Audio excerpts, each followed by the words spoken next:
Ẹ kú dédé àsìkò yìí ní gbogbo ibi tẹ́ bá ti ń gbọ́ mi. Irohin Kayegbo òun ni mo mú wá fún yín láti ìkànnì Jígí Alára. Orúkọ tèmi ni Olúwafúnmiláyọ̀ Adéṣẹ́wọ́. Ṣáájú ẹ gbọ́ kókó tó wà nínú ìròyìn náà. Gómìnà ìpínlẹ̀ Ondo Akérédolú ti jáde láyé.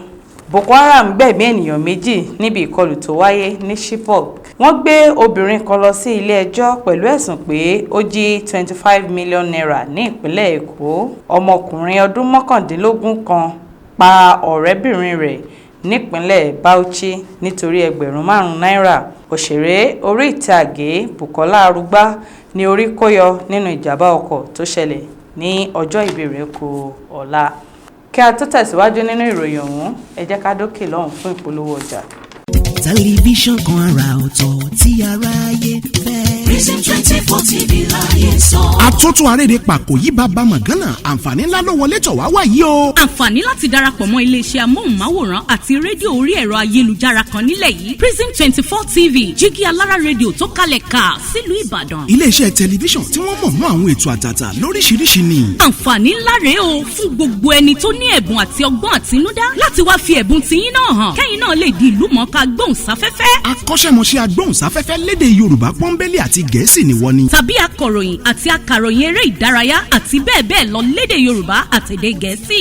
Ayàwòrán cameraman. Aṣàwòránpọ̀ editor. Onímọ̀ nípa ìwádìí ìtàn documentary researcher. Onímọ̀ nípa ìpolongo ọjà lójú òpó ayélujára. E-marketer àti akọ̀wé secretary. Àǹfààní tún wà fún ẹni tí ò tí ì máa gbóhùnsáfẹ́fẹ́ ya àwòrán so àwòrán pọ̀ àti bẹ́ẹ̀ bẹ́ẹ̀ lọ ṣùgbọ́n tó gbàgbọ́ wípé o lè kọ́ṣẹ́mọṣẹ́ lórí ẹ̀. Àwọn numbers wọ̀nyí ni kẹ́ ẹ pè fẹ́kúnrẹ́rẹ́ àlàyé o 0705 058 0241 àti 09039893895. tàbí kẹ́ WhatsApp nìkan sórí +1347 285 7401. lórí Facebook, Instagram àti Twitter ẹ kàn sí @prism24 TV.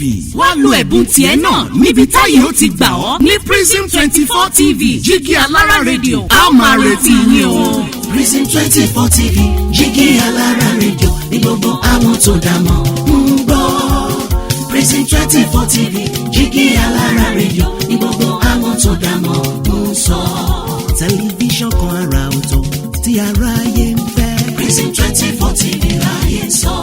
Ó ti akájọ tẹ̀ síbi táyé ti tẹ̀ sí ó yá. Prison 24 TV láyé sọ.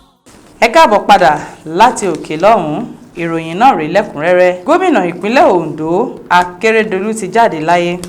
Tí ẹ kò bá gbàgbé pé ara Akérédolú kò mókun tẹ́lẹ̀, ní ọjọ́rú ọjọ́ 13 oṣù kejìlá ni wọ́n gbé lọ sí ilé ìwòsàn mìíràn ní èyí tí wọ́n sì gbé iṣẹ́ ìpínlẹ̀ rẹ̀ lé igbákejì rẹ̀ Lucky Ayédátiwa tó sì ń délé gẹ́gẹ́ bí gómìnà fún ìpínlẹ̀ náà. Akérédolú tó jẹ́ amòfin àgbà nígbà ayé rẹ̀ SAN àti ààrẹ tẹ́lẹ̀ rí fún àjọ àwọn agbẹjọ́rò NBA ó jáwé olúborí níbi ìdìbò fún ipò gómìnà ní ọdún 2020 wọ́n sì búra fún ní ọdún 2021 ní ìgbà kejì.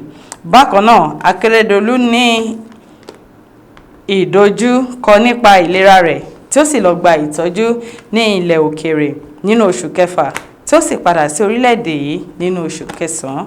Akérédolú ti wá jáde láyé báyìí ní ìlú Èkó. Boko Haram gbẹ̀mí ènìyàn méjì níbi ìkọlù tó wáyé ní Chibok. Ní ọjọ́ Ìṣẹ́gun ni àwọn ikọ̀ Boko Haram gbẹ̀mí ènìyàn méjì tí ọ̀pọ̀ sì farapa níbi ìkọlù tó wáyé ní Chibok ní ìpínlẹ̀ Borno. Ìlú náà ni wọ́n dá sílẹ̀ nínú oṣù kẹrin ọdún 2014 nígbà tí ikọ̀ Boko Haram ya bo ilé-ìwé Government Girls Secondary School tí wọ́n kó àwọn akẹ́kọ̀ọ́ tó lé lọ́ọ̀ọ́dúnrún lọ. Ìkọlù tí ọjọ́ Ìṣẹ́gun yìí ló wáyé ní nǹkan bíi aago 7 alẹ́ gẹ́gẹ́ bí ẹnìkan Moses Adamu tó ń gbé ní agbègbè náà ṣe sọ. Ó ní ọ̀pọ̀lọpọ̀ àwọn olùgbé ní agbègbè náà ló sùn inú igbó mọ́jú tí àwọn mìíràn sì sá lọ sí àwọn abúlé tó tì wọ́n. Ó ní àwọn méjì ni ó ṣàgbákò ikú òjijì níbi òjò ìbọn tí àwọn ikọ̀ náà ń rọ̀. Iléeṣẹ́ ọlọ́pàá ní ìpínlẹ̀ náà sì fi ìdí ìṣẹ̀lẹ̀ ọ̀hún múlẹ̀. Wọ́n gbé ọkùnrin kan lọ sí ilé ẹjọ́ pẹ̀lú ẹ̀sùn pé ó jí 25 million naira ní ìpínlẹ̀ Èkó. Iléeṣẹ́ ọlọ́pàá ti ìpínlẹ̀ Èkó ni ó ti taari ọ̀gbẹ́ni kan tí orúkọ rẹ̀ ń jẹ́ Adégbóyèga Rabiu lọ síwájú ilé ẹjọ́ tó kalẹ̀ sí Yaba ní ìpínlẹ̀ Èkó pẹ̀lú ẹ̀sùn pé ó jí owó tó tó 25 million naira lọ́wọ́ ọ̀gbẹ́ni kan tí ó ń jẹ́ Lanre Badmus ní ìlú Ìkòròdú. Ọkùnrin ẹni 50 ọdún ọ̀hún ló ń káwọ́ pọ̀n ìròjọ́ níwájú Magistrate Patrick Nwaka. Ọkùnrin yìí ló pe ara rẹ̀ ní ọ̀kan lára òṣìṣẹ́ fún Lagos State Physical Planning Permit Authority tí ó sì gba owó gọbọi náà láti ran Badmus lọ́wọ́ láti gba ìwé àṣẹ fún hòtẹ́ẹ̀lì rẹ̀ èyí tí ó fẹ́ ṣe ní ìlú Ìkòròdú. Lẹ́yìn tí Rabiu gba 25 million naira láti oṣù mẹ́rìndínlógún sẹ́yìn ni ẹ̀rọ ìléwọ́ rẹ̀ kò ti lọ mọ́ tí kò sì ṣe nǹkan kan lórí ọ̀rọ̀ náà. Ọlọ́pàá tó wọ́ lọ sí ilé ẹjọ́ Thomas Nurudeen sọ fún ilé ẹjọ́ pé ọkùnrin ọ̀hún ló ṣe ẹ̀ṣẹ̀ yìí ní ọjọ́ kìíní oṣù kẹjọ ọdún 2023 tí ó sì ní ìyà ẹ̀ṣẹ̀ wà fún ẹni tó bá hu irú ìwà bẹ́ẹ̀ lábẹ́ òfin ti ìpínlẹ̀ Èkó. Rabiu sọ nínú ọ̀rọ̀ rẹ̀ pé òun kò jẹ̀bi ẹ̀sùn tí wọ́n fi kan òun. Onídàájọ́ Nwaka wá gba ẹ̀bẹ̀ rẹ̀ láti gba onídùúró rẹ̀ pẹ̀lú owó tó tó mílíọ̀nù 2 náírà àti onídùúró méjì tí àwọn náà yóò san iye owó kan náà. Adájọ́ wá sún ìgbẹ́jọ́ sí ọjọ́ kìíní oṣù kìíní ọdún 2024. Ọmọkùnrin ọdún 19 kan pa arábìnrin rẹ̀ nípínlẹ̀ Bauchi nítorí 5,000 náírà. Ọmọ ọdún 19 Muhammed Ibrahim tó ń gbé ní Sabalayi Kano Road ní ìpínlẹ̀ Bauchi ni wọ́n ti fi ẹ̀sùn kàn pé ó gún ọ̀rẹ́bìnrin rẹ̀ Emmanuela Ande pa nítorí 5,000 náírà. Alukoro fún iléeṣẹ́ ọlọ́pàá Ahmed Muhammed Wakil sọ èyí di mímọ̀ ní ọjọ́rú. Ó ní ìṣẹ̀lẹ̀ láabi ọ̀hún wáyé nígbà tí ọmọbìnrin náà béèrè 5,000 náírà tí ọmọkùnrin náà jẹ́ èyí tí ó fa ìyànpọ̀yánrin láàrin wọn. Ọmọkùnrin náà ló jẹ́wọ́ wípé lóòótọ́ ni òun gbẹ̀mí Emmanuela. Ó tẹ̀síwájú pé orí ẹ̀rọ ayélujára ni òun ti pàdé ọmọbìnrin náà ní ọdún 2023 nígbà tí ọmọbìnrin náà pe òun láti wá bá a ní ìpínlẹ̀ Port Harcourt.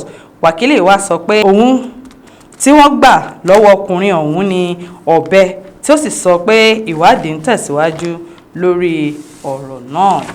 Òṣèré orí ìtàgé Bùkọ́lá Arúgbá ní orí kó yọ nínú ìjàmbá ọkọ̀ èyí tó ṣẹlẹ̀ ní ọjọ́ ìbí rẹ̀ kù ọ̀la.